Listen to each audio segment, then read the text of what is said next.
ચાલો કારેલા ભાઈ રેડી થઈ ગયા છે. જો મસ્ત દેશી કારેલા છે. ઓલા લાંબા કારેલા છે ને એ નથી, દેશી કારેલા છે.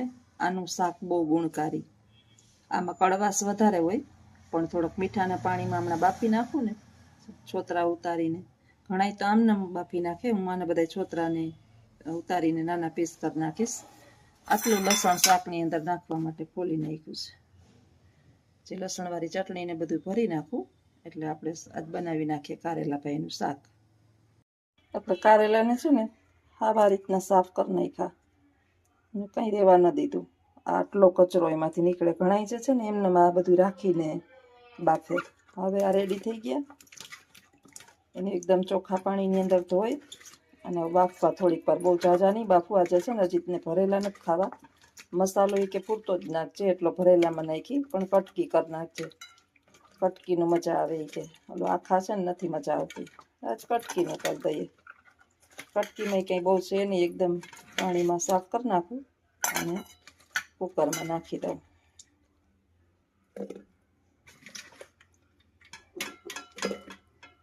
આ બહુ કડવા છે. કુકર ભાઈમાં ગોઠવાઈ ગયા. હવે બહુ જાજુ પાણી નહીં નાખું, એટલે પાણી પાછું વેસ્ટ ન જાય. પાણી એક જ ગ્લાસ નાખીશ. બહુ બાફવા નથી એટલા બધા. હવે રાબડું નથી કરી નાખું. હવે એમાં થોડુંક નાખી દઈશ નિમક અને થોડીક નાખીશ ભેગી ચીની. ચીની એટલે ખાંડ, એટલે કડવાશ થઈ જાય દૂર, અને આની અંદર જ નિમક ભળી જાય. બધા એમ કે ખાંડ શું કામ નાખું? આની છે ને કડવાશ થોડીક બહુ કડવા હોય ને તો હજી ત્રેડું નાખશે. તમે બધા આ પ્રયોગ ન કરતા, હું કરું છું. એમાં 1 ચમચી બાફવાની અંદર જ નાખી દઈશ ખાંડ, એટલે તરત જ બફાઈ જાય. કોઈ પણ વસ્તુ બફાવવામાં વાર લાગતી હોય ને, તરત બાફવી હોય ને તો થોડીક ખાંડ નાખવી. હું તો નાખું. બધાની મેથડ અલગ અલગ હોય. તો આગળના વિડીયોમાં બન્યા રહ્યો. આવજો. તાજી છે ને 2 ગાંઠિયા લસણ, અને આ તાજી ઘણાય છે ને મિક્સરમાં કરે. મિક્સરમાં આપણે ચટણી કરીએ એનો કંઈ વાંધો નહીં, પણ એનું જે આર હોય ને એ બરી જાય. આપણે જે મળવું જોઈએ ને તત્વ એ ના મળે. 2 ગાંઠિયા લસણ હારી એકદમ આપણે ઓલા કચડી અને નાખી દઈએ. એટલે આનો ટેસ્ટ શાક તમે બનાવો ને તાજું ફોલીને. આપણે નવરા હોય તો શું કામ હોય? નવરા ન હોય તો પેટ માટે થઈને, આપણી હેલ્થ માટે થઈને તો વિચારવું પડે. પછી ઓલા આપણે શું કહેવાય કે કોલેસ્ટ્રોલ વધી જાય ને, પછી ગાંઠિયા લહણ કકડાવીને ખાતા હોય. સ્વામિનારાયણને જે મરજાદીને ઠાકોરજીનો ધર્મ પાડતા હોય એ લસણ ન ખાતા હોય, લસણ ડુંગળી, પણ પછી અનાયાસે ખાવું પડે ને કાં તો દવામાં ખાવું પડે. આ જરૂરી છે. જો એકદમ હજી તો હું ખાંડીશ. આ મારું મસાલિયું રેડી ને હવે શાક છે ને રેડી કરું છું. જો હેલ્ધી ખાવું હોય ને તો થોડીક મહેનત તો કરવી પડે, અને આપણે બધી મહેનત છે ને માટે હેલ્ધી રહેવા માટે જ કરીએ ને. પૈસા શું કામ ભેગા કરીએ? ઘટપણની અંદર બીમાર પડીએ અને પૈસા કામ આવે. બીમાર જ શું કામ પડીએ? નોકરી મૂકીને એનું કારણ વધારે પડતું તો એ જ છે કે શાંતિથી 51 તો પૂરા થયા, હમણાં 52મું બેસી જાય. આમને આમ જિંદગી વહી જાય તો હાચ ન ટાઢું ગરમ આપણું ઈચ્છા પ્રમાણે ખાઈ શકીએ, ન ક્યાંય જઈ શકીએ. આ જિંદગી કામની હું? આપણે આપણા શોખ પૂરા ન કરી શકીએ. ન અજીતને હરખું બિચારાને ખાવા પીવા મળે. ટાઢું થાક્યા હોય ને, નોકરી કરતા હોય ને તો વાંહે એકાદું જોઈએ રાખવાવાળાને. બા હતા ને ત્યાં સુધી સરસ નોકરી થઈ હતી, કારણ કે બા કામ કરતા. બાએ છેલ્લા 4-5 વર્ષ જ મૂક્યું હતું. તો અહીંયા જે છે ને આપણે સેજ બાફી અને કટકી કરી નાખી. અહીંયા ડુંગળી સુધાર લીધી છે. અહીંયા મસાલો તૈયાર થઈ ગયો, અને હવે મૂકી દઉં તેલ અને શાક વઘાર નાખું. જો આ ડુંગળી અને લસણ મસાલા હારે કકડાવી નાખ્યું. આપણે કારેલા તો બફાઈ ગયેલા જ છે, એટલે આને જ ખાલી કકડાવવાનું છે. અને તો ખાલી પછી ઓછું પર જ મૂકી દેવાનું છે. આની અંદર બધો કમ્પ્લીટ મસાલો હમણાં ચડી જાય. આમાં સહેજ 1 જ ચમચી ચણાનો લોટ, 1 ચમચી ખાંડ, આટલું બધું જે લસણ ખાંડ્યું હતું એ, અને બાકીનું આપણે જનરલ જે હળદર મીઠું મરચું છે નાખ્યું એ નાખ્યું છે બધું. અને આને એકદમ કકડાવી નાખ્યા. આ છે ને ઉની ગરમ એકદમ ગરમા ગરમ રોટલી હોય ને, એકદમ ઘીમાં તહતી, અને એની આરે આ શાક ખાઈએ ને, 2 રોટલી વધારે ખવાય. કાંઈ એમ ખાતા હોય ને એનાથી. આ શાક છે ને અજીતને બહુ ભાવે. ભરેલું શાક મને ભાવે. આજે અજીતનું શાક બનાવું. આપણે કમ્પ્લીટ થઈ ગયું, એકદમ ચડી ગયા. જેમ લસણ ને ડુંગળી બેય છે. અત્યારે ચોમાસું છે ને તો કકડાવેલું લસણ વધારે સારું, વાયુ ન થાય.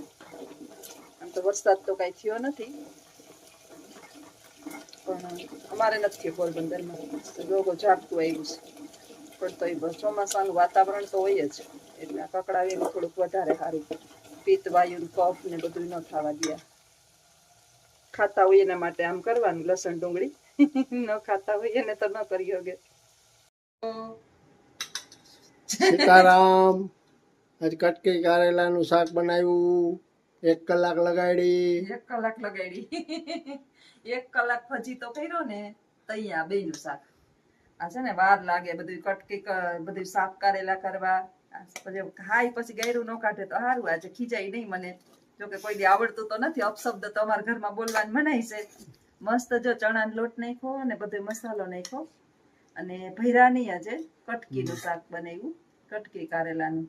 હવે ખારું, મોરું, તીખું, કડવું, મીઠું જેવું થયું એવું ખાઈ લેવાનું છે. 1.5 કલાક થઈ, 1 કલાક નથી થઈ, 1.5 કલાક. પેલા સુધાર્યા બાઈફા ને ઓલો કચરો કાઢ્યો અને પછી વળી પાછી કટકી કરી ને વળી પાછું વઘાર્યું ને પાછા મસાલો બધો નાખ્યો. એટલે કઈ સારું ખાવું હોય તો વાર તો લાગે. દાળ ભાત આને ઓછા ભાવે, કે તરત ભૂખ લાગે એટલે મારે જોઈએ શાક રોટલી જ.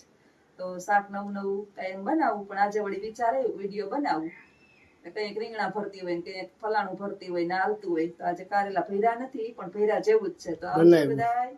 સીતારામ. ને કેવું લાગ્યું એ ચોક્કસ જણાવજો. છોકરાઓને છે ને કડવું શાક કારેલાનું લાગે ને એટલે ખાઈ નહીં, ઘરના ન ખાય. બહુ કડવું થઈ જાય તો આપણે કારેલાને તમે આ રીતે એક વખત બનાવો. લગભગ બધા આમ બનાવતા હોય, અલગ અલગ થોડી થોડી ફેર પડતો હોય. કારેલાને બાફવા બધું એકદમ છોતરા પોતરા બધું કાઢી અને જ્યારે બાફવા મૂકીએ ને ત્યારે ચમચી 1 મીઠું ને ચમચી 1 ખાંડ નાખી દેવાય બાફવામાં, એટલે થોડાક જે કળાશ ઓછી થાય અને ગળાશ પકડી લે. ઘણા જે છે એ ગોળ નાખતા હોય, ભરવામાં સેજ ગોળ નાખી દે. હું તો ખાંડ નાખું, હજી ડાયાબિટીસ નથી આવી ત્યાં સુધી ખાંડનો ઉપયોગ થાય છે. પછી બાફી લઈએ એટલે હાવ બાફવા ન દઈએ આપણે કાં ડુંગળી ચોળવી હોય તેલમાં આપણે અમે કકડાવા તો હોય પાછા, એ થોડાક સુધારાઈ જાય એવી કટકી કરી અને ચણાનો લોટ 2 ચમચી શેકી નાખાય પહેલાં તેલમાં સેજ. બહુ જાજો ચણાનો લોટ કટકી શાકમાં બહુ ન મજા આવે. શેકીને રાખી દીધો તો લસણ વધારે 2 ગાંઠિયા નાખ્યું હતું અને તાજી ચટણી જ. હું તો કાયમ આમ જ ઉપયોગ કરું બધા શાકની અંદર. લસણવાળી ચટણી જે છે ને રાખી ન મૂકું ખાંડીને, કાયમ નહીં. મારે હવે કંઈ કામ નહીં, નહીંતર નોકરી કરતી ને તો હું લસણ કાયમ હાંજે ખોલી લેતી ને જ્યારે શાક વઘારવું હોય ને ત્યારે જ એનો ઉપયોગ કરું. એટલે શાક ખાવાની બહુ મજા આવે, ટેસ્ટમાં અલગ આખો ફેર પડી જાય. મારી બેનને જે છે ને એ એમ કરે. ઘણા જે છે એ 15-20 દિવસની ચટણી ભેગી ખાંડી લે, પછી એમ તત્વ તો બળી જાય ફ્રીજમાં. ને લસણને ને ફ્રીજને વેર છે. તમે વાંચજો ક્યારેક, આપણા ઋષિ મુનિઓ ગાંડા નહોતા કાંઈ. 15 દિવસ. આ તો મજબૂરી છે ને માણસની, વિદેશના લોકો પાસે તો કે સમય નથી એટલે 2-3 દિવસનું. નહીતર ગરમ ભોજન લેવું, કારણ કે પેટની અંદર જઠરાગ્નિ છે, એ જઠરાગ્નિ ઠરી જાય તો પાચન બગડે આપણું.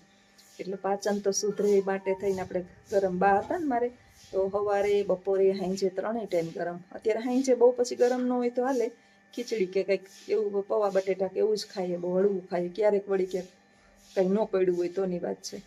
એટલે આ રીતે 2-3 નાની ગાંઠડીઓ ડુંગળીની વઘાર નાખી હતી.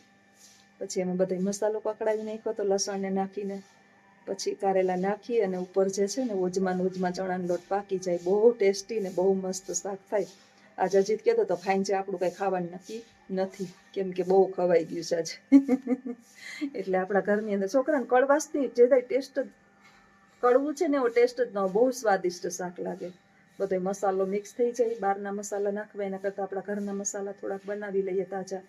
અને ઘણી વખત તો ઓલું ચવાણું આવે ને એ ચવાણું નાખતી, પણ આ વખતે એ ન નાખ્યું તો ઉલટાનું બહુ સરસ શાક થયું. ધાણા જીરું ચટણી, હળદર, પછી હારીપટ લસણવાળી ચટણી, કાશ્મીરી મરચું વાપરીએ એટલે લસણ ચટણી વધારે થાય તો વાંધો ન આવે. એટલે આ રીતે શાક બનાવ્યું તો શાક બનાવવાની મજા આવે.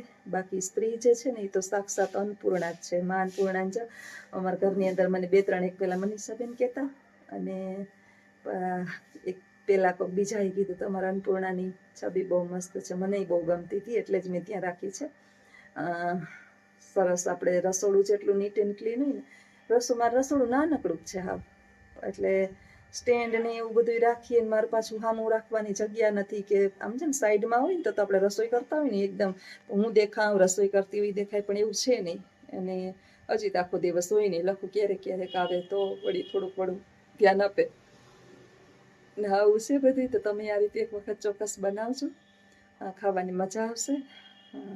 અને કેવું લાગ્યું આ રીતે લગભગ આવી રીતે બનાવતા હોય છે બધા. તો આવજો બધા, સીતારામ.